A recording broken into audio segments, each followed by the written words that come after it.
강하락의 정치톡 시간입니다. 3월 9일 시선을 집중시킨 정치 뉴스는 무엇이었는지 만나보시죠. 자, 오늘의 첫 번째 정치톡은 1위 후보 징크스입니다. 내년 3월 9일에 치러질 제20대 대통령 선거가 오늘로 꼭 1년 앞으로 다가왔죠. 윤 전 검찰총장의 사퇴 이후 단숨에 대권주자 지지율 1위로 떠오른 가운데 대선 1년 전의 1위 후보는 실제 대선에서 승리하지 못한다는 이른바 1위 후보 징크스가 최근 정가의 이목을 끌고 있습니다. 시작은 국민의당 안철수 대표의 발언이었습니다. 지금 대선 1년 전 지지율대로 대통령이 뽑힌 적은 거의 없는 걸로 저는 알고 있습니다. 그리고 특히 지금은 굉장히 가변성, 역동성들이 많습니다.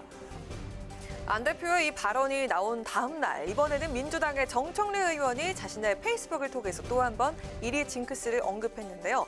반짝 지지율 1위는 조만간 가뭇 없이 사라질 것이라며 한때 반짝 지지율 1위였던 고건, 김무성, 반기문도 훅 갔다라고 지적을 한 건데요. 그렇다면 1위 후보 징크스는 과연 사실일까요? 원래 이 징크스가 시작된 건 지난 97년 15대 대통령 선거 때부터였습니다. 당시 대선을 1년여 앞두고 박찬종 후보가 1위를 달렸지만 이후 중도 사퇴하면서 결국 김대중 후보가 최종 당선이 됐습니다. 2002년에 열린 16대 대선에서도 징크스는 그대로 적용이 됐는데요. 대선 1년 전에 이해창 후보가 압도적인 1위를 달렸지만 당시 군수 후보에 불과했던 노무현 후보가 경선 바람을 타고 결국 당선이 됐죠. 이후 여의도 정가를 중심으로 1위 후보 징크스가 떠돌았지만 17, 18, 19대 대선에서는 1년 전 1위 후보가 대세론을 계속 이어가면서 최종으로 당선이 됐습니다. 18대 때 안철수, 19대 때 반기문 이 두 사람이 잠깐 1위하면서 부상하기도 했지만 대선 1년 전이 아닌 1년 이전과 이후로 그 시기가 달랐고요. 둘 다 결국 불출마를 선언하면서 완주하지 못했습니다. 결론적으로 보자면 15, 16대는 맞았지만 17대부터는 깨진 대선 1위 후보 징크스. 과연 이번 20대 대선에선 어떻게 나타나게 될까요? 이어서 오늘의 두 번째 정치톡은 정책위 의장의 의견입니다. LH 직원들의 3기 신도시 투기 의혹 파문이 확산되면서 일각에서는 신도시 지정을 아예 취소해야 한다 이런 이야기까지 나오고 있습니다. 이에 대해 민주당 홍익표 정책위 의장이 오늘 의견을 냈다가 이를 번복하는 해프닝이 있었습니다. 그 논란이 된 홍 의원의 발언 먼저 들어보시죠.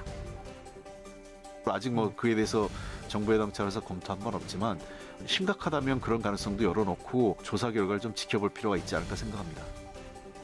3기 신도시 취소 여부를 묻는 질문에 홍 정책위 의장은 1차 조사에서 어느 정도 비리를 걸러냈다고 판단을 하면 신도시 개발을 늦출 필요는 없지 않겠느냐고 전제하면서도 조사 결과 상당한 비리가 광범위하게 이뤄졌다면 그럴 가능성도 있다고 언급을 했습니다. 바로 이 부분이 당정의 입장과 온도차가 있는 발언이었습니다. 투기 의혹 전수조사와 수사와 별개로 예정된 이사주택 공급 계획은 차질 없이 추진되도록 당정청이 책임지고 점검하겠다는 말씀을 드립니다. 투기 행위자에 대한 조사와 재발 방지 대책을 조속히 추진함은 물론 기존에 발표한 주택 공급 대책도 차질 없이 추진해야 할 것입니다. 조사 결과가 심각하다면 신도시 지정 취소나 지연 가능성도 있다는 홍 정책위 의장의 발언과 달리 김 원내대표나 변 장관은 이 문제와는 별개로 신도시 계획은 차질 없이 추진한다는 입장인 건데요.